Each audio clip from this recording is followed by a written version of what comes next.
تيقولوا ناس زمان السر الا فات جوج شاع وخرج للفوج، واللي خطات معاها ما حد كلا عشاها. كانت واحد السيده سميتها لا منانه، قلبها بيض ويدها سخيه والضحكه ديما على وجهها.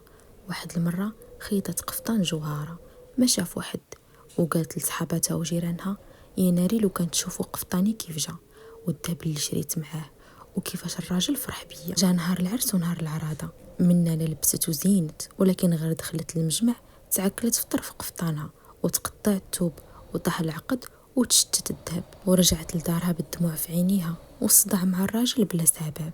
ومشات عند جداتها الحكيمه وقالت ليها يا ميمتي واش هادي عين ولا تابعه؟ شافت فيها جداتها وقالت ليها يا بنيتي العين حق، ولكن انت اللي حليتي ليها الباب. فرحتك يا بنتي بحال الشميعه الا خرجتيها للعجاج كطفى. الفرحه اللي كتقال قبل ما تزيان كيطير منها النص في لسان الناس. واليوم في ديوان المعلمه غنعلمك سيكولوجية الستر وكيفاش تفرحي وتعيشي وتلبسي وتخلي الحاسود بعيده على عتب دارك. ارخي ودنك وتعلمي فن الكتمان اللي كيحفظ السعد. بزاف ديال البنات كيقولوا انا نيتي مزيانه وما كنحسد حد، علاش كيخافوا مني؟ السر ماشي في نيتك انتي، السر في النفس اللي قدامك. البشر طبعو كيقارن، وملي كتشوفي فرحتك في عين محرومه راه بلا ما يقصد كيقيس بركه رزقك. تابعه ماشي ديما سحر، احيانا غير طاقه جيعانه شافت في رزقك وبغاتو. ملي كتحلي بيبان حياتك لاي واحد اولا في المجمعات كتولي صيد ساهل. الستر يا لاله هو درع كيحميك باش تكملي طريقك بسلام. 3 ديال القواعد ديريهم حلقه في ودنك. القاعده الاولى قانون 70%، ما تعاوديش كل شيء.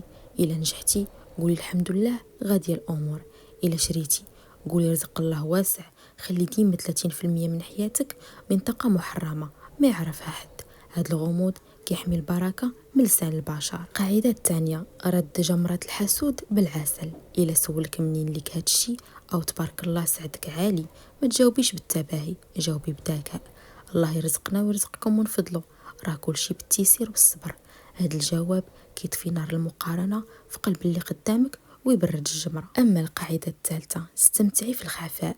احسن فرحه هي اللي كتعيشيها مع اللي كيحبوك بصح. استعينوا على قضاء حوائجكم بالكتمان. البركه كتنزل في الحاجه اللي مغلفه بالستر. تعلمي تفرحي بلا ما تصوري وتعيشي بلا ما تنشري. وبغيت غير نوصيك كوني بحال الكنز المخبي، كلشي باغي يوصل ليه وقليل اللي كيعرف مكانه. وخدي مني هاد الحكمه ميزان. يا لالا ستري سعدك ووزني وعدك، لا يغرك ريح ولا يخونك عهدك. النية مزيانة ولكن ستر أمانة، واللي حل بابو كتروح السادو. لا تكوني جريدة كلشي يقرا حروفك، كوني لغز ماسون والبركة تكون جنودك. العين حق والستر سقف، واللي حفظ سره عاش لهنا فوق سعدو. وإلا عجبك ديواني وكتآمني باللي الستر هو ساروت السعد، بارطاجي هاد الفيديو مع حبيبتك ومامك واختك باش حتى هما يعيشوا ويبعدوا على التابعة. واكيد باش تكبر عائلتنا ويوليو حتى هما من مجتمعنا الراقي. وفعلي الجرس وكتبي لي في التعليقات انا لاله مولاتي مستوره باش نصيفط لك ورد التحصين ونرزانه. خليت لكم البركه في الديور والستر فوق الكتاف. نتلاقاو في المجمع الجاي.